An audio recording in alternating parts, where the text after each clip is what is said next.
Hello friends, welcome to our channel Adhikari's Gurukul. তো আমরা যেটা শুরু করেছিলাম যে দুর্গাপূজা স্পেশাল ক্লাস, তার 1 নাম্বার ক্লাস হয়ে গেছে। আজকে আমাদের দ্বিতীয় দিন, ঠিক আছে? তো চলো আজকে সিরিজটাও করা যাক। আমরা বলেছিলাম যে দুর্গাপুজোর এই সপ্তাহটা আমাদের শুধু এই সিরিজটাই কন্টিনিউ হবে। ওকে, চলো আজকের ফার্স্ট কোশ্চেন দেখা যাক। আজকের ফার্স্ট কোশ্চেন কি বলেছে? একজন ব্যক্তি 20% ক্ষতিতে একটি জিনিস বিক্রি করলো। যদি সে 12 টাকা বেশি দামে জিনিসটি বিক্রি করতো তাহলে তার 10% লাভ হতো। তাহলে জিনিসটির ক্রয় মূল্য কত? তোমরা ভিডিওটাকে পজ করে সলভ করে অ্যান্সার আমাকে কমেন্টে দিতে পারো। কারণ যেহেতু এটা আমাদের লাইভ ক্লাস না, তো আমি তোমাদের অ্যান্সার সঙ্গে সঙ্গে দেখতে পারবো না, কিন্তু তোমরা পজ করে কাইন্ডলি সলিউশনটা করে আমাকে অ্যান্সারটা কমেন্টে জানাবে। ওকে, আচ্ছা যদি আমি ধরে নিই জিনিসটার ক্রয় মূল্য 100 টাকা বা 100%, তাহলে প্রথমে কি করেছি? 20% ক্ষতিতে, মানে 80%-এ বিক্রি করেছি। আর পরে কি বলেছে? 10% লাভ হতো, মানে কত? 110%-এ বিক্রি করেছি। এই 80% থেকে 110%-এর মধ্যে পার্সেন্টেজের ডিফারেন্স কত? 30%। আর টাকার ডিফারেন্স কত? এই যে 12 টাকা। তাহলে আমরা বলতে পারি 30% এটা সমান সমান 12 টাকা। তাহলে 10% এর ভ্যালু কত হবে? 30 কে 3 দিয়ে ভাগ করেছি, তাহলে 12 কেও 3 দিয়ে ভাগ করবো, 3 4 12, 4 টাকা। তাহলে 100%, যেটা আমি ধরেছিলাম যে জিনিসটার ক্রয় মূল্য, 100% সমান সমান কত? 10-এর 10 গুণ, তাহলে 4-এরও 10 গুণ হবে 40 টাকা। তাহলে অ্যান্সার জিনিসটার ক্রয় মূল্য হবে 40 টাকা, মানে 2 নাম্বার অপশনটা সঠিক উত্তর। চলো নেক্সট কোশ্চেন। দুটি সংখ্যার গসাগু 8, নিচের কোনটি সংখ্যা দুটির লসাগু হতে পারে না? আচ্ছা, আমরা সবসময় কি জানি? লসাগু যেটা হয় সেটা গসাগু দ্বারা বিভাজ্য হয়। তাহলে 4টে অপশনের মধ্যে কোনটা গসাগু দ্বারা বিভাজ্য হচ্ছে না সেটা আমরা দেখব। দেখো 3 8 24, 24 8 দ্বারা ভাগ যায়, 6টা 6টা 48, তাহলে 48টা আমাদের 8 দ্বারা ভাগ যায়। 56 7 8 56, এটাও আমাদের 8 দ্বারা ভাগ যায়। তো 60, যে 60 আমাদের 8 দ্বারা ভাগ যায় না, তাহলে সঠিক উত্তর 4 নাম্বার অপশনটা আমাদের কোনোদিনও দুটো সংখ্যার লসাগু হতে পারে না। যেই দুটো সংখ্যার লসাগু যে দুটো সংখ্যার গসাগু 8 হবে। ক্লিয়ার? Next question. a:b সমান সমান যদি 3:4 হয়, তাহলে b:c সমান সমান যদি 8:9 হয়, তাহলে a:c এর মান কত? আচ্ছা, আমাকে বলেছে a:c বা a/c। এটাকে আমরা লিখতে পারি a/b গুণ আমরা b/c লিখতে পারি। আচ্ছা, a/b মানে কত? 3/4 গুণ b/c মানে কত? 8/9, তাহলে কত হয়ে যায়? 4 দিয়ে 4 দুগুণে 8, 3 দিয়ে 3 তিরিকে 9, তাহলে অ্যান্সার কত হয়ে গেল? 2/3 অথবা 2:3, মানে অ্যান্সার কোনটা? 4 নাম্বার অপশনটা আমাদের সঠিক উত্তর। Next question. যদি একটি সিলিন্ডারের ব্যাসার্ধ 12% বা 12% কমে যায়, তাহলে তার উচ্চতা কত শতাংশ বাড়াতে হবে যাতে সিলিন্ডারের আয়তন সেম থাকে? আচ্ছা, সিলিন্ডারের আয়তনের সূত্র কি? পাই আর স্কোয়ার এইচ। ঠিক আছে, প্রথমে প্রথমে আমি ব্যাসার্ধ কত ধরবো? 8টাকে আমি 100 ধরে নিই। তাহলে প্রথমে আচ্ছা, আর সমান সমান প্রথমে 100 ধরে নিচ্ছি। তাহলে প্রথমে আয়তন কি হবে? Pi into 100 square into H. আচ্ছা, এটাকে h1 ধরছি। পরে পরে কি বলেছে? উচ্চতা আমার কত বাড়াতে হবে? তাহলে উচ্চতাটা চেঞ্জ হয়েছে। কেন চেঞ্জ হয়েছে? কারণ ব্যাসার্ধ আমার 12% কমেছে। আচ্ছা, প্রথমে যদি আর 100 হয়, পরে পরে কত হবে? 100 থেকে 12% কমেছে, মানে 88 হয়েছে। তাহলে পরে যেটা আমাদের আয়তন হবে সেটা কি হবে? পাই 88 স্কোয়ার। আচ্ছা, প্রথমে h1 ধরেছিলাম, তাহলে এটা h2 ধরছি। এই দুটো আমাদের ইকুয়াল হবে। কেন? কারণ আয়তন একই থাকে বলেছে। ওকে, এখান থেকে পাই পাই কেটে যায়, পরে কি থাকে? 100/88, এটার হোল স্কোয়ার পড়ে থাকে। এটা ইন্টু h1 সমান সমান h2।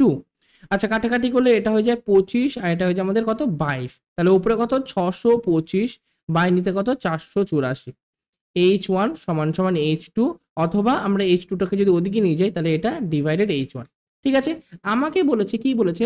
উচ্চতা কত শতাংশ মানে কত শতাংশ বাড়াতে হবে। আচ্ছা, এখানে উচ্চতা মানে প্রথম উচ্চতা দ্বিতীয় উচ্চতার রেশিও কত? এই যে 625/484, 625টা যদি পরে হয়, প্রথমে তাহলে 484 ছিল, তাহলে কতটা বাড়াতে হবে? বাড়াতে হবে 625 মাইনাস 484 বাড়াতে হবে। এটা সমান সমান কত? 4 একে 5, 8 আর 4 12, 2 হাতে থাকে 1, 5 1, 141 বাড়াতে হবে। কতর মধ্যে? এই 484-র মধ্যে। তাহলে দেখি কত শতাংশ বাড়াতে হবে। 141 বাড়াতে হবে 484-র মধ্যে, তাহলে শতকরা কত? ইন্টু 100%।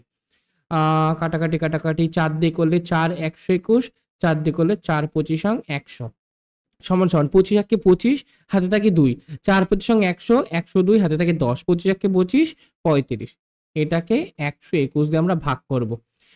121 দুগুণী কত? 242, 42 0, এটা হয়ে যায় 1 1, 1015, 9 দিয়ে, 9 কে 9, 9 দুগুনি 18, 1, 9 কে 9 কে 10, এটা হয়ে যায় 6, এটা হয়ে যায় আমাদের 1, কাটে না 0, দশমিক দিয়ে 0 আনলাম, 1 কে 121, এটা আসলো 9, এটা আসলো 3, 390, তাহলে কত? 3 দিয়ে যদি করি, 3 1 কে 3, 3 দুগুনি 6, 3 1 কে 3, একটা রিমাইন্ডার কিছু আসছে, তাহলে অ্যান্সার বলতে পারি আমি 29.13% আমার উচ্চতা বাড়াতে হবে, মানে 29.13 মানে 1 নাম্বার অপশনটা আমাদের সঠিক উত্তর। ক্লিয়ার? বুঝতে যদি না পারো আমাকে ডেফিনেটলি ভাবে কমেন্টে জানাতে পারো, আমি নেক্সট ক্লাসে সেটা বুঝিয়ে দেওয়ার চেষ্টা করব। ওকে, নেক্সট 1 যোগ 2 যোগ 3 যোগ 4 যোগ এরকম করে 10, প্রথম 10টা সংখ্যার যোগফল বের করতে বলেছে। আচ্ছা, প্রথম n সংখ্যক সংখ্যার যোগফল কি? n into n plus 1 by 2, তাহলে প্রথম 10টার কি হবে? 10 ইন্টু 10 যোগ 1, 11 বাই 2, কাটাকাটি করলে 2 দিয়ে 5, 5 11 কত? 55, তাহলে অ্যান্সার কোনটা? 2 নাম্বার অপশনটা সঠিক উত্তর। নেক্সট দেখো, খুব ভালো কোশ্চেন, এটা ঠান্ডা মাথায় বুঝবে। একটি পণ্যের মূল্য প্রতি বছর 15% করে বৃদ্ধি পায়, যদি তৃতীয় বছর এবং চতুর্থ বছরের শেষে এর মূল্যের পার্থক্য 193.20 টাকা হয়, তাহলে দ্বিতীয় বছরের শেষে তার মূল্যের 90% কত হবে? আচ্ছা, প্রথম বছরে একটা টাকা খেটেছিল 15% হারে, যেটা আমরা দ্বিতীয় বছরের প্রথমে পাই, অথবা এটাও আমরা বলতে পারি যে ওটা প্রথম বছরের শেষে পাই। আমরা কাউন্ট করি তো যে একটা টাকা পরের বছরে গিয়ে এত টাকা হচ্ছে, সেটা মানে বেসিক্যালি কি ওটা বছরের শেষে হয়, ওটা আমরা পরের বছর বলি আর কি মুখে।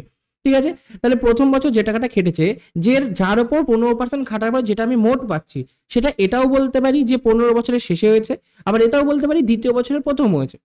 আবার দ্বিতীয় বছর টাকাটা কাটবে কি? তৃতীয় বছরে পাচ্ছি, তৃতীয় বছরের টাকাটা চতুর্থ বছর কাটছে। আচ্ছা, তৃতীয় বছরের যে টাকাটা আমি চতুর্থ বছর পাচ্ছি, সেটাই আমি বলতে পারি তৃতীয় বছরের শেষে পেয়েছি। আবার 4 বছর পরে 15% লাভ করে যেটা পাবো, সেটা 5 বছরের প্রথমে বা 4 বছরের শেষে বলতে পারবো। এখানে আমাকে বলেছে তৃতীয় বছর এবং চতুর্থ বছরের শেষের মূল্যের পার্থক্য। তৃতীয় বছরের শেষে মানে কি? আমরা বলতে পারি যে ওটা চতুর্থ বছরের প্রথমে ওই টাকাটা ছিল, আর যেটা চতুর্থ বছরের শেষে সেটা আমরা কি বলতে পারি? পঞ্চম বছরের প্রথমে সেই টাকাটা ছিল। এইটুকুনি ডিফারেন্স আমাকে দিয়েছে 193.20। এই ডিফারেন্সটা মানে কি? চতুর্থ বছর যেই টাকাটা খেটেছে তার উপর 15% করলে আমি যেটা পাচ্ছি সেটাই আমার 193.20, কারণ ডিফারেন্সটা কি হবে? শুধু ওই 15% ডিফারেন্স হবে। তাহলে এই 193.20টা চতুর্থ বছরে যে টাকা ছিল তার 15% ভ্যালু। ওকে, তাহলে চতুর্থ বছরে যদি আমি ধরি যে চতুর্থ বছরে আমার কাছে এখানটা 100 টাকা ছিল, তার 15% এটা হবে, তার মানে 100% সমান সমান কত? আচ্ছা, 15% সমান সমান যদি 193.2 হয়, তাহলে 1% সমান সমান কত?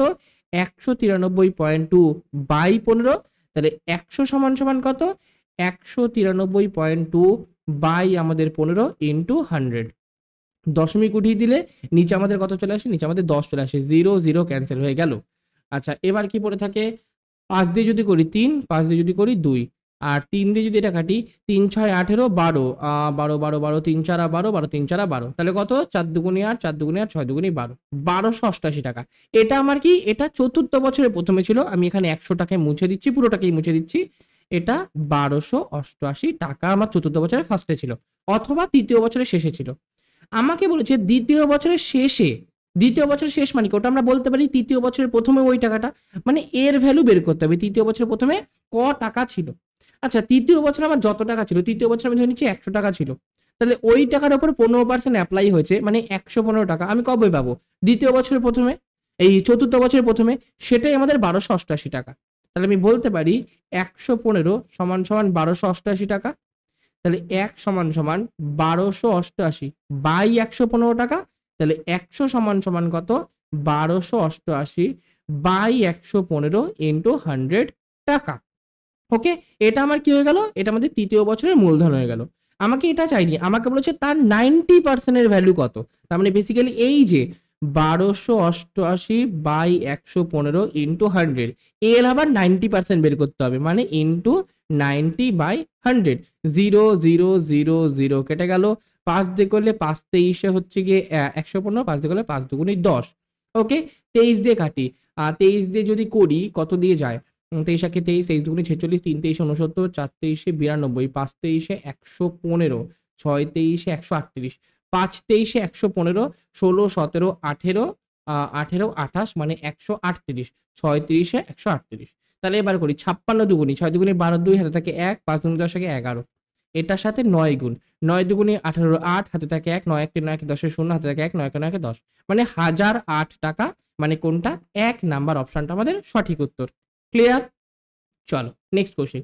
একটি রেডিও 10% লাভে 990 টাকায় বিক্রি হয়েছে, যদি এটি 890 টাকা দামে বিক্রি করা হতো তাহলে কত শতাংশ লাভ বা ক্ষতি হতো? আচ্ছা, প্রথমে ধরে নেবো কি জিনিসটার দাম 100 টাকা, তার 10% লাভ মানে 110 টাকায় বিক্রি করেছে, যেটাই আমাকে বলেছে যেটা 990 টাকায় বিক্রি করেছে। তাহলে 110 ইউনিট সমান সমান 990, এখান থেকে 10 ইউনিট সমান সমান কত, 11 দিয়ে ভাগ করেছি, ঠিক আছে, তাহলে এটা 90 হবে। তাহলে 100 ইউনিট সমান সমান কত, 900, মানে জিনিসটার ক্রয় মূল্য 900 টাকা, লিখে দিচ্ছি এটা আমার ক্রয় মূল্য। এবার কি বলেছে, এটা যদি 890 টাকায় বিক্রি হতো, এটা আমি 890 টাকায় বিক্রি করছি, তাহলে কি হয়েছে আমার লাভ না লস? লস হয়েছে কত, 10 টাকা লস হয়েছে, কতর মধ্যে, 900-র মধ্যে, শতকরা কত ইন্টু 100%। কাটাকাটি করি, 0 0 কেটে গেল, 10/9, মানে 1/9% আমার কি হয়েছে, ক্ষতি হয়েছে, মানে 3 নাম্বার অপশনটা আমাদের সঠিক উত্তর।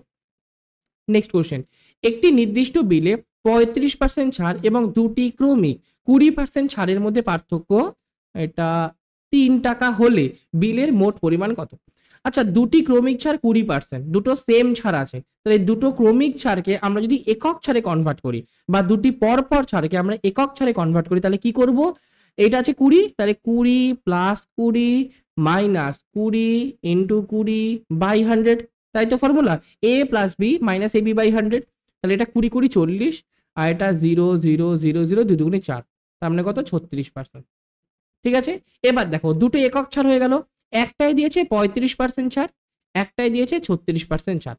ঠিক আছে, যখন আমার বিলের মোট পরিমাণ 100%, তখন একটাই দিয়েছে 35%, একটা দিয়েছে 36%, এই দুটোর মধ্যে ডিফারেন্স কত, 1%-এর, এই 1% সমান সমান 3 টাকা, তাহলে 100% সমান সমান আমাদের কত, 300 টাকা, মানে অ্যান্সার কোনটা, 2 নাম্বার অপশনটা আমাদের সঠিক উত্তর। ওকে, নেক্সট কোশ্চেন দেখো, a এর 15% সমান সমান b এর 20% হয়, তাহলে a ইস টু b সমান সমান কত? আচ্ছা, a এর 50% মানে a ইন্টু 15/100, আর b এর 20% মানে b ইন্টু 20 বাই আমার কত, 100, 0 0 কেটে গেল, 5 দিয়ে করলে 3 5 15, 5 দিয়ে করলে 4 5 20, তাহলে a বাই b সমান সমান কত, 4/3, তাহলে a ইস টু b সমান সমান কত, 4:3, মানে 2 নাম্বার অপশনটা আমাদের সঠিক উত্তর। ওকে, চলো আজকে লাস্ট কোশ্চেন। কি বলেছে, প্রতি কেজি গমের মূল্য 20% হ্রাসের কারণে, আচ্ছা 20% হ্রাস পেয়েছে, কি প্রাইস হ্রাস পেয়েছে, আগে যদি 100 টাকা ছিল এখন 80 টাকা হয়েছে, মানে 20 দিয়ে কাটলে 5:4, মানে আগে যদি 5 টাকা দাম ছিল এখন 4 টাকা দাম হয়েছে। এবার কি বলছে, রাম 800 টাকায় 5 কেজি বেশি কিনতে পারে। আচ্ছা, প্রাইসের রেশিও যা হয় আমরা জিনিস কিনতে পারি তার উল্টো রেশিওতে, মানে 4:5, আগে যদি আমি 4 ইউনিট পেতাম এখন আমি 5 ইউনিট পাচ্ছি। কোশ্চেনে কি বলেছে, 5 কেজি বেশি কিনতে সক্ষম, তাহলে আগে 4 কেজি, আগে ধরো 4 ইউনিট কিনতাম, এখন আমি 5 ইউনিট পাচ্ছি, কতটা বেশি পাচ্ছি, 1 ইউনিট বেশি পাচ্ছি, এটা সমান সমান আমাদের 5 কেজি। এবার কি বলেছে দেখতে হবে, তাহলে গমের আসল পরিমাণ কত কেজি, কত হবে, মানে গমের আসল পরিমাণ মানে কি, গম কত কেজি আমরা কিনতে পারবো। আচ্ছা, 1 সমান সমান 5, আগে কত কেজি পেতাম, আগে 4 কেজি পেতাম বা 4 ইউনিট পেতাম, তাহলে 4 সমান সমান কত, 4 5 20। ওকে, তাহলে গমের আসল পরিমাণ কেজিতে কত, অ্যান্সার হয়ে যাবে 20, মানে কোনটা, 3 নাম্বার অপশনটা আমাদের সঠিক উত্তর। ওকে, সো থ্যাংক ইউ। ভিডিওটা ভালো লাগলে প্রত্যেকে ভিডিওটাকে লাইক করে দেবে, চ্যানেলে যদি প্রথমবার হয়ে চ্যানেলটাকে সাবস্ক্রাইব করে দিয়ে বন্ধুদেরকে একটু ভিডিওটাকে শেয়ার করে দিও, ঠিক আছে। আর রেগুলার বেসিসে কুইজে পার্টিসিপেট করার জন্য এই তোমাদের টেলিগ্রাম চ্যানেল, এই চ্যানেলটায় চাইলে তোমরা জয়েন হতে পারো। আর যদি আমাকে ইনস্টাগ্রামে ফলো করতে চাও, এই যে আমাদের ইনস্টাগ্রাম আইডি, এটাই তোমরা চাইলে আমাকে ফলো করে নিতে পারো। ওকে, থ্যাংক ইউ, কিপ সাপোর্টিং।